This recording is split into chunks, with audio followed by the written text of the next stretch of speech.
As a Marine and a Navy corpsman, you're always told to suck it up. And sucking it up was not always an easy thing to do.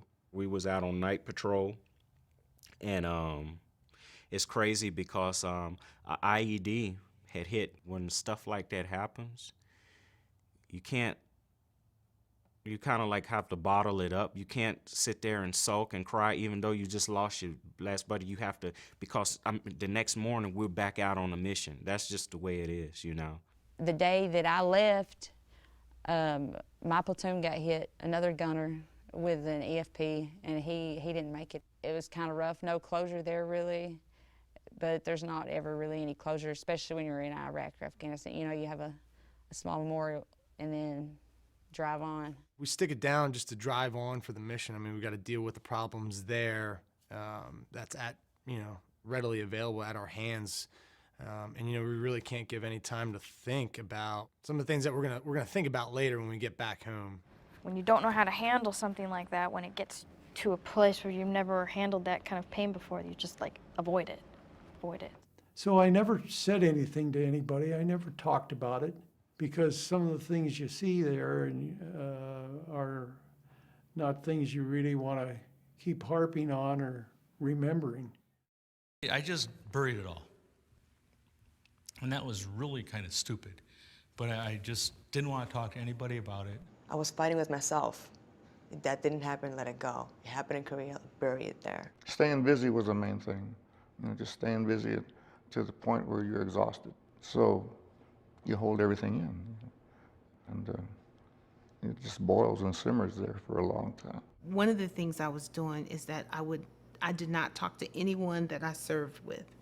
I had no connection with anyone. I had nothing to do with anything military, and I never, ever mentioned anything about me being in the military or anything about my military service. I put Vietnam clean out of the picture, and if I get to having too much problems, going back, I actually would take on more work, okay?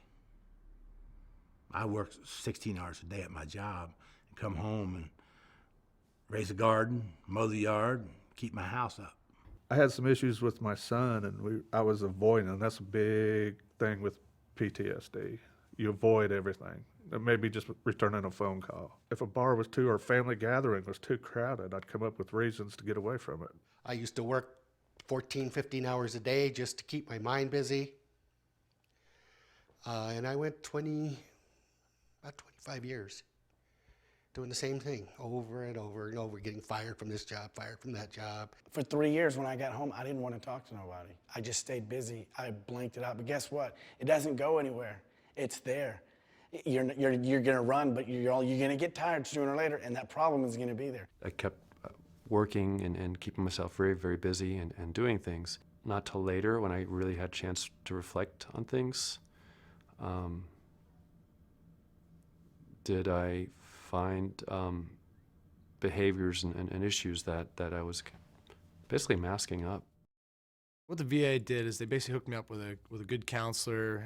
We met with them. We got to basically lay everything out. What plan of attack was going to be the best thing, whether if it was going to be group or single, one-on-one. It's a process to help you, like, what's on your chest, how can we help you? I mean, you can't get rid of the memories. They're always going to be there. But how you cope with them is a different story. I went to mental health, just talked with a counselor. I went over the course of probably about 6 months total, but immediately it really helped because I didn't even realize how much I was holding in. What they did is they started working it out. Okay, hey, I want you to go, into small crowd, basically like a little park. Okay, there's not going to be that many people in the morning, so it was kind of a good way to just ease me back into it, and that was great because it's just like watching that scary movie, playing it over and over, and it's not scary anymore. That was our treatment, was the repetitive exposure and talking it through and forcing myself to emotionally experience it. Through that structure, through his guidance, he started me on the path of moving through it. All of a sudden, it's like a big blast of fresh air, I can be around crowds. I can sit there and watch my other kids play or whatever, and I'm not okay, we got to go. It's opened up a whole bunch of possibilities for me.